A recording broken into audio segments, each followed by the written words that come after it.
Hey there everyone, Luke here, and after what I've been doing for the last few hours, watching the 5th season of Total Drama with Tyler from Control Chaos, Total Drama All-Stars, my god, I need something to talk about to get my intelligence back up, because that series I feel like killed half my brain cells, but luckily got something that will make it back up.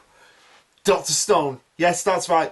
We are talking about Season 3, Part 2, What's the Difference Between the Anime and Manga, which is what I said I would do this week, since Michio Sakura is on break. So, yeah, I just need to get in this, so let's just dive right into it, right here, right now.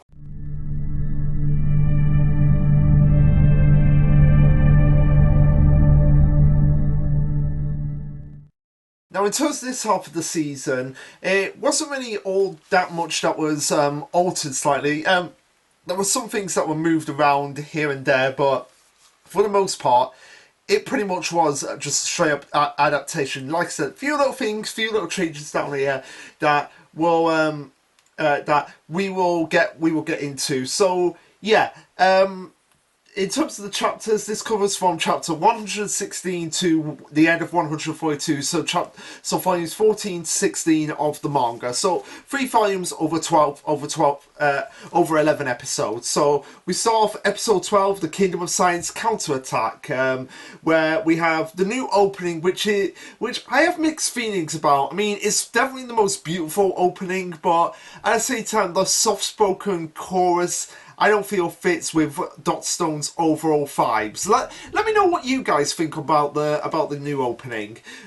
So yeah, the really this episode covers chapters 116 to 118 of the manga. So the first thing the first things that we do get here are that there is a random islander who is more hesitant to smash Ryusui's statue. So it's nice to see that even some of the islanders are not as into Ibara's like master schemes as what the anime has presented in the past. So it's nice that we get that. Like, there's an islander who's like a little bit more like, do I really want to smash this guy? But at the same time, if they don't, then Ibara will probably suspect them of being a traitor. And we don't get Gen's reaction to the plan to smash Ryusui's statue, where Senku is like, okay, this is the plan of what we're going to do, and Gen is like, what? Yeah, we don't get that in the manga, which I have the manga here so that I can refer to it. So yeah, let's go to that part in chapter 114 very quickly. Yeah, so yeah. Right at the beginning, yeah. So just bear with me. So we have the intruders. Yes, sequence. They're taking Ryusui's statue. Yeah.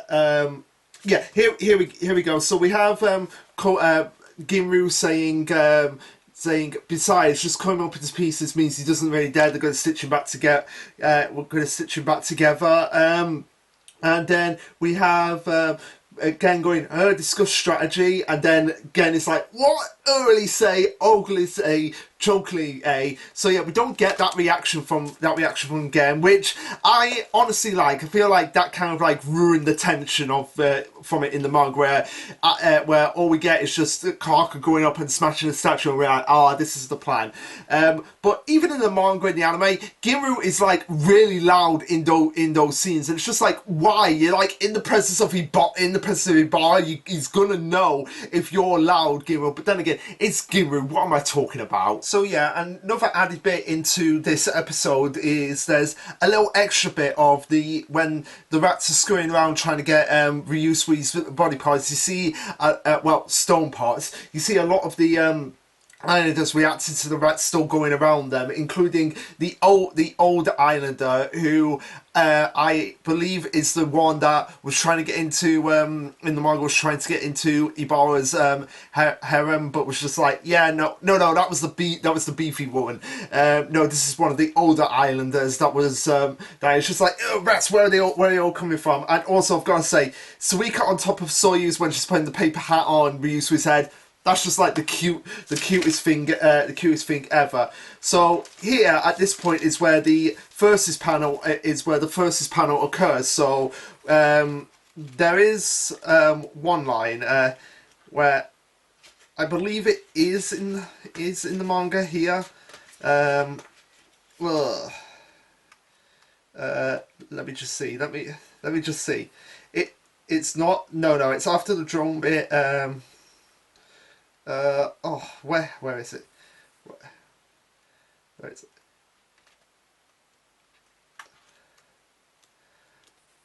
Okay, I can't seem to find it.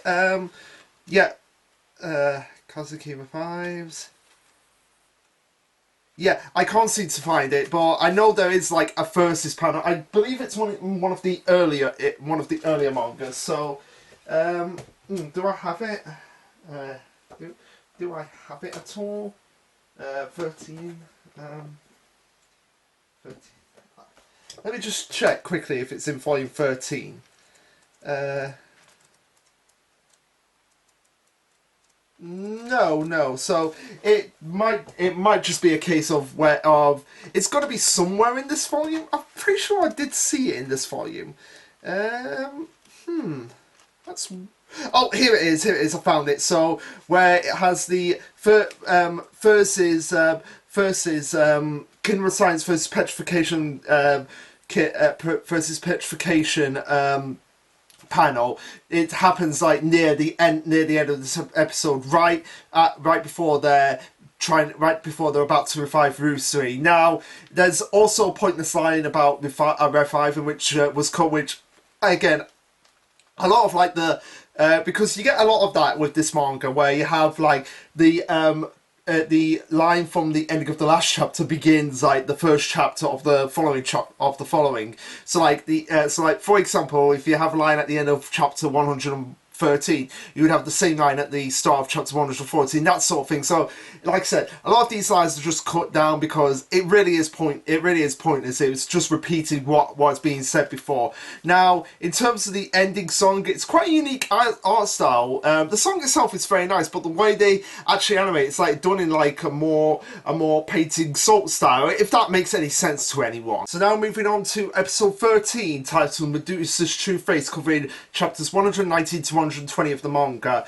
Now, in this episode, one of the things that I really noticed is that, unlike in the manga, in the anime, we have Suika copying the same movements that Kansuke is doing after he's depetrified, which I love that. Like, I love that when they add just like little tidbits in there, like to just give more characters in the background that are in the background of scenes a chance for them to do something and contribute to the scene. So I love it when they do that.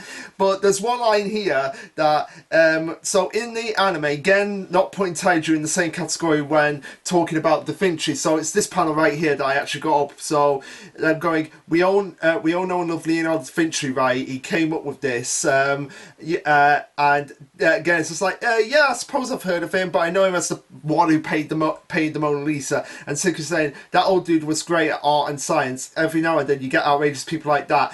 And again, it's like, I will put you and Dear Taiju in that category. Now, it's more obvious that in the anime, Gen's referring to science in general, just science in general. So hence why he didn't put Taiju in the category. But in here, it's more in the manga. It's more referring to Taiju's outrageous stamina.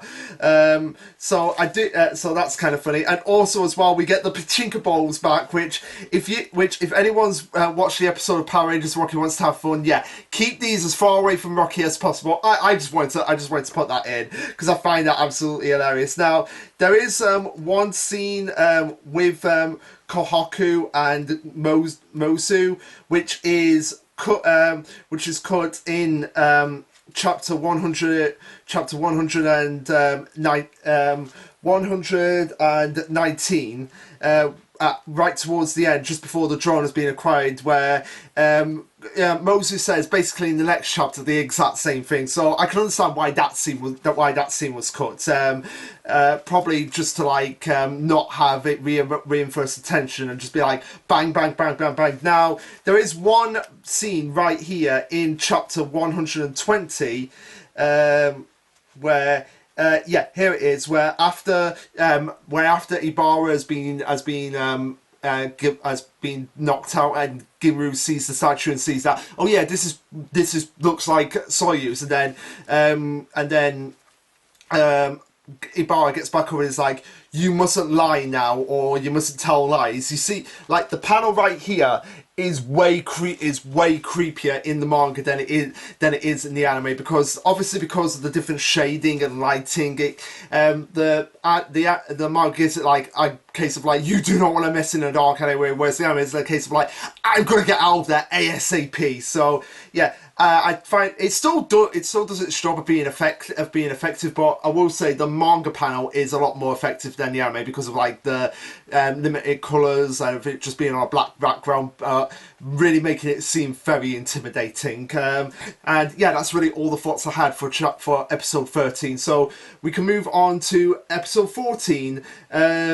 Which covers chapters 122 to 123, so 2 chapters this time, and it's Deal Game Test of Wit, which makes sense because it's more about getting Mosu on their side for now. So Mosu is not a shock because in the manga, when he first approaches the caves, you see everyone being shocked that he's actually there, but then when he's actually able to get but when he actually sees the drone, you see him just being like a bit like, what the hell is that? Yeah, right here, or at the beginning of chapter 123. So really, there was nothing in 122 that really needs to be talked about. It was very much adapted, so really talk about 123 here. So most of it is not, because you seem like, what is that? Whereas in the anime, it's just being like, huh, cool, weird, but cool.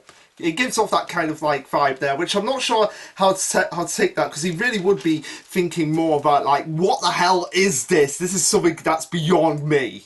Now, and really that was the only note I had for that episode, so that was pretty much spot on, adapted perfectly in my opinion, episode 14. So yeah, and now we can move on to episode 15, which covers chapters 124 to the half of 126, Battle in 3 Dimensions, which has one of Senku's lines to Kinru about Kirasami and Mo's cuts, which I assume makes sense. So yeah, let me just go to when Kinru is revived. So chapters 104. So yeah, okay. So this is basically everything that's covered in volume 14 right now. So yeah, we can move on to volume 15, and yeah, this is why it's probably taken me quite a while to get to this point, because really, honestly, like I said at the beginning of the video, there was really not much that I really could think about covering here. But yeah, so there is a line. Yeah, so let me get to it. I'm trying to find the moment. Yeah, here we go. Here we go. It sounds the same. Yeah, I understand. I accept it. We'll achieve victory in this battle. Okay. I don't know. Did I write down? I'm sorry with my own eyes. So yeah, he's talking. Yes, for sure he was dead, but Carcass think Kimu like. Yeah, it's 10 billion likely to get sorted by Mose and Kirasami. So that line is cut from the anime. So I guess it was because at this point Kinru has not met Kirasami or Mose, so he's probably Senku's probably under the pressure like he's not going to know how much of a threat they are. But oh no, Kinru will find out really quickly how much of a threat they are really. So yeah, and another major improvement on the anime from the manga is that Drone Model 3 in the manga is Drone Model 2 in the anime, which makes sense because it's like, they really didn't have time to build 3 models of the drone, and we didn't see 3 models of the drone being built. We only saw 1, so it is nice that they actually got through that. Like, okay, yeah, this is Model 2, and it's going to stay as Model 2. So I do like that. And the scene at the end of chapter 125 is cut, which is the scene on the yeah, it's the scene with them on the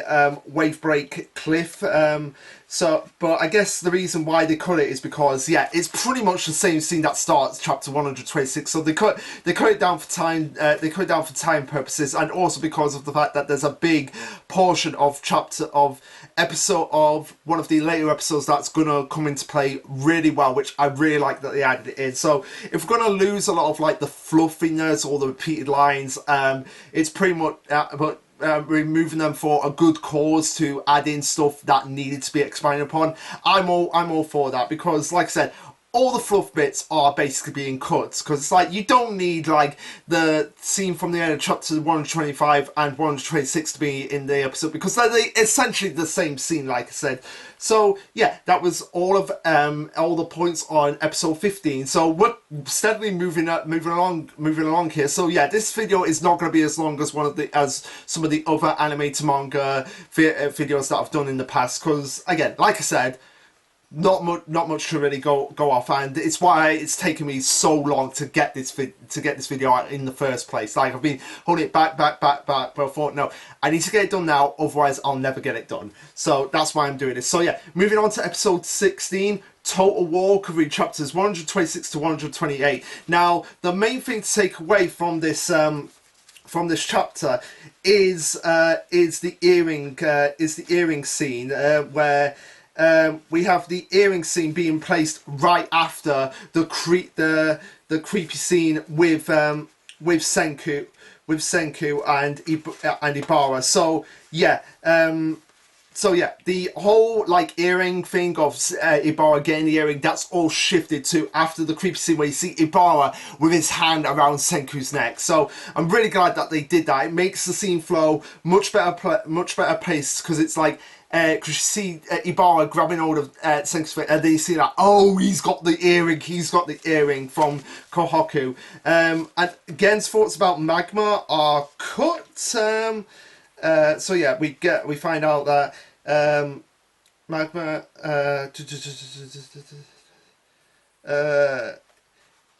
yeah, so I'm not sure what thoughts about Magma that I did say were cut here. So I guess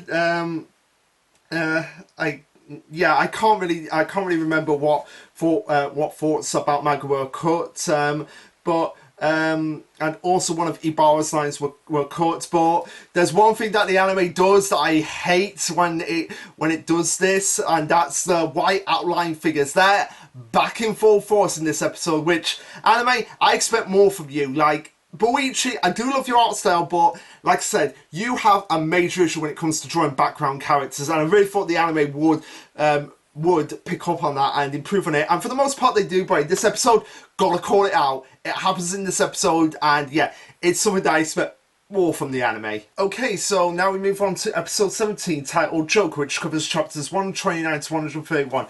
Now, the main notes to take from this episode is that when we have the panel where the gun's being explained about, so all of this after you guys were so serious about the gravity of reinventing the gun while sticking to the ideals of not taking lives. Yeah, Gen says that, which makes sense for Gen to say that, because because it's a line that's like, wait a minute, you guys were so serious about the gravity of reinventing guns, but you're also sticking to the idea of trying to save lives. Yeah, this is kind of like a hypocritical statement that you're making here. Although guns, it's not necessarily that they're a bad thing, it's how you use them.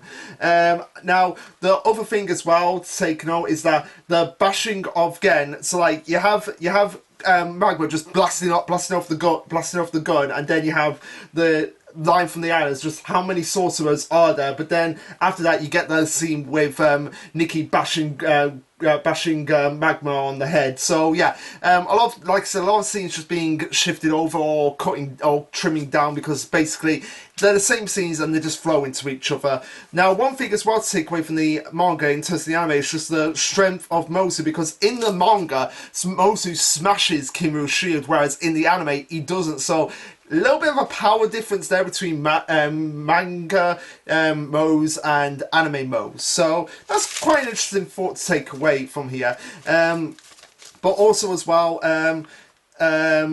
Kinru's entrusting of his spear to Yoga comes after comes after Gen's line,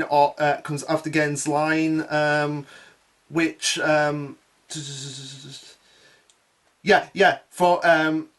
so we have Gen's line at the beginning of chapter 130 being like, hey, for Iri, and now he's free, dear Hyoga, and then we have Kimu's line of just like, I entrust my golden spear to you.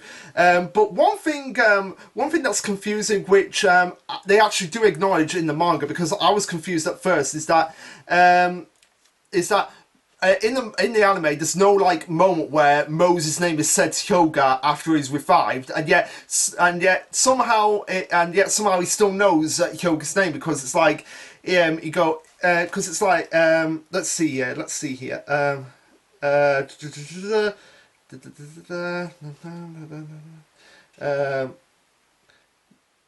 Yeah, the one that one swing was telling me is one of my good job you figured it out. Moses, is that what you called him? So I do believe there is a line where they mention Moses' name. Yeah, it's here, because Senku says here, first things is that the great Yoga even willing to team up with us. Is there any hope of at all of matching the mighty Mo? So yeah, that line is cut from the anime, but even then they still have the line of Yoga saying, "Oh, that guy's called Mose, is it?" So yeah, how does Hyoga know in the anime what his name actually is if it was never said to him? So that's just something. I kept up. So so at this point, it's just basically the straight up Hyoga and Mose conversation. Whereas in the manga we cut back to. Soyuz with his father and Yuzuriya. So I'm glad that they just got all of the Mose and Hyoga stuff together, and then they cut back to all of the stuff with the statue being rebuilt after Ibara smashed it. So again, it's nice that it's not just bouncing back and forth between the scenes and making it a bit more destroying for the anime viewers. So it's nice that they actually did that. Now also as well. Gen does a lot of curse traits when they're actually trying to escape, while just being like swords of magic. He does more of them in the anime, but there's also the extended flashback with Kirasami after she comes to Ibara, and he's just like, hey, yeah, I'm gonna petrify the island. You do see a little bit of the moment with the master in the flashback where it's just like Kurosami being told like, hey, don't use this on a wider area. In the anime, we actually see that. We actually see more of a flashback between Soyuz's father and a younger Kurosami. So it's nice that they added that in, because it gives us more context into the fact that, yeah, Kurosami knows that this is not the Master's will. So yeah, that was basically everything to do with episode 17. So now we can move on to episode 18. So now from this point, basically in the basically from anime to manga, like I said, not really much to go off of in terms of major changes, just some little minor changes and a little bit of extensions added from here and there. So this time it's just going to be like a roundabout trip of just like what the extensions are. So episode 18 is Flicker of Doom, which covers chapters 132 to 134 of the manga, which basically covers the episode where the island gets petrified. So the only major bits from this episode are the extended bit to Mozo and Yoga's fight and extra scenes of the people being petrified. So really that was all I got from episode 18. Episode 19, Last Man Standing, it covers basically the whole Ibara fight between Senku and Ibara. So chapters 135 to 137. Now, Wavebreak Cliff in the manga is changed to Cliff of the Howling Seas, both in the Japanese and English version. I assure you, I've checked. Not really sure why they changed the name of that. I guess in theory they both make sense. They're both names that would make sense for the actual thing, because it's like the Howling Seas, but also Wavebreak Cliff, like the waves are being broken up by the cliff. So I guess they both make sense in theory. I just don't know why the change between the anime and manga, and if anyone's got any ideas, let me know in the comments. Now, one thing I do like overall from from Japanese to English version is in the English version of the anime, Senku's scream of victory after he gets the Medusa is a lot better. Like Senku can be embarrassed by Taiju sometimes, and he's even mocked Taiju in the past for going like, oh, I'm free, I'm finally free, basically having those really like out there screaming off the top of your head moments. But in this scene, Senku deserves it. He went through a lot of trouble to get this Medusa, so he basically would do what I would do in this situation. If I got this Medusa after being nearly petrified several dozen times by this thing, and the enemy that has it has been petrified, I would be screaming my head off like Senku, going, yes! And it's literally the panel, because the actor who voices Senku in the Japanese, he still does a good job as Senku, but his scream is more like, yeah! Whereas Senku in the dub actor does it basically like a, oh yeah! And that is a lot better. That is a more appropriate reaction after getting a petrification device. So yeah, I do like that more reaction from Senku in the English version. I mean, a lot of people might disagree on that, but it's my opinion on like how it works for Senku's character at this point, because he's been around these people for a while, and I imagine a lot of their traits have kind of rubbed off on him in subtle ways.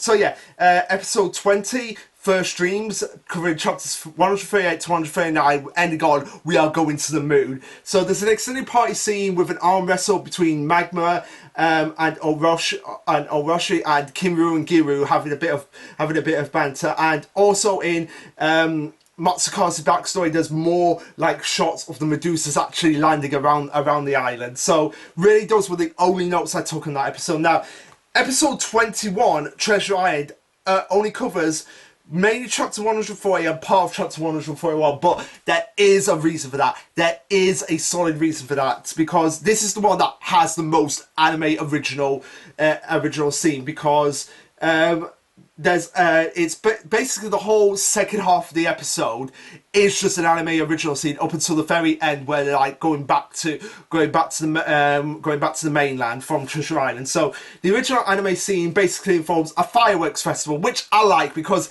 it immediately cuts to like, right, we know where we're going to the moon. Next, we have the scene with Seiko and Kaku saying like, oh, Byakuya left us the whole world, so it's all our Treasure Island. Then we cut to everyone departing, and I was just like, no, there has to be something here, because Senku had to have made arrangements with all the islands to be like, yeah, we're here, we need your help, and we're going to help you come over to our side. So they decide with a fireworks festival, and I imagine Senku does it for, obviously he does it to get the islanders on his side, but also as well he's doing it so partly because it's something that we have the flashback between Byakuya and Senku, and Senku's question to Byakuya like, why are you getting so excited about fireworks? And Byakuya basically boils it down to like, oh, when you're an adult you'll understand, and Senku gets it now. He gets why fireworks are what got Byakuya excited in the first place. But also this whole anime original, pretty much anime original episode, gives a purpose for Kyokyo, Kaku and Rui's father, to be here, and gives a purpose for Soyuz to remain behind, because they're discussing like how they're going to get the islands to react, which I like, because Kokyo really didn't need to come on this journey to the island. He literally, the only purpose he had was to have that confrontation at the beginning with Soyuz, and then do virtually nothing else for the remainder of the arc. So it's nice that they actually gave him something to actually say in this episode. So yeah, the Kingdom of Science also builds a radio tower, and even gets Kirasami like in on the technology of just being like, how is this even possible? And they're introducing the islanders to science, because someone else needs glasses, like, so we can find someone else on the island that does need glasses as well.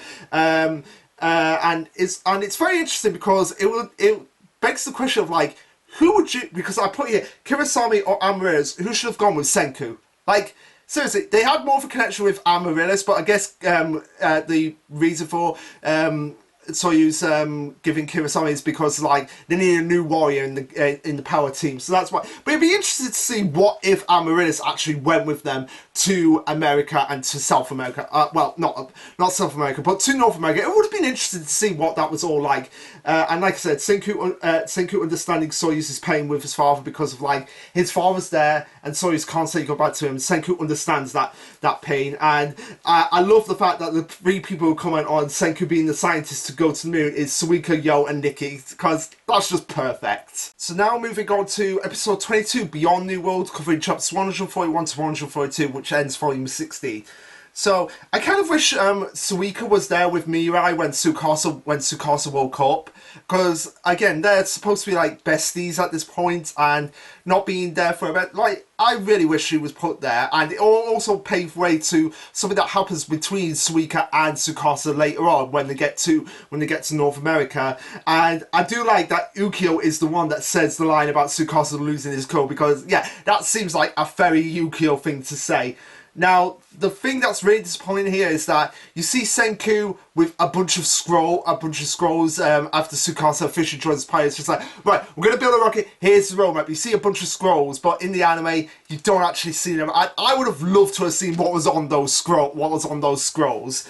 Now, the cities obviously get revealed here. Again, it's probably also to get the anime audience on the know-how of like, okay, what is actually going to be here? So we've got Corn City, Super Alloy City, Math City, Aluminium City, and Rubber City. So those are the 5 cities that they're going to establish around the world to obviously get more allies, get everything built up, but also get this rocket to the moon. And Senku, Chrome, Kanku, and Ryusui are the corn people. So I do like that they're the ones that are like, yeah, we're corn right now.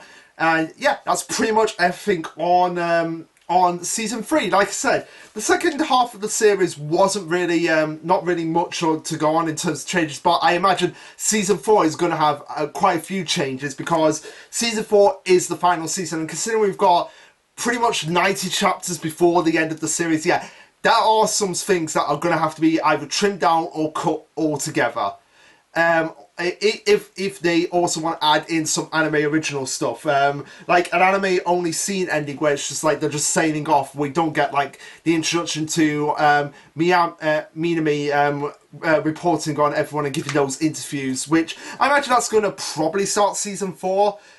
Because it would make the most sense for that to be the case. But anyway, so yeah, season 4 is the final series, and it's called Future Science, which is a reference to the miniseries that came out a few months back. But yeah, I'm not sure how many parts of the season is going. I imagine it'll be a part.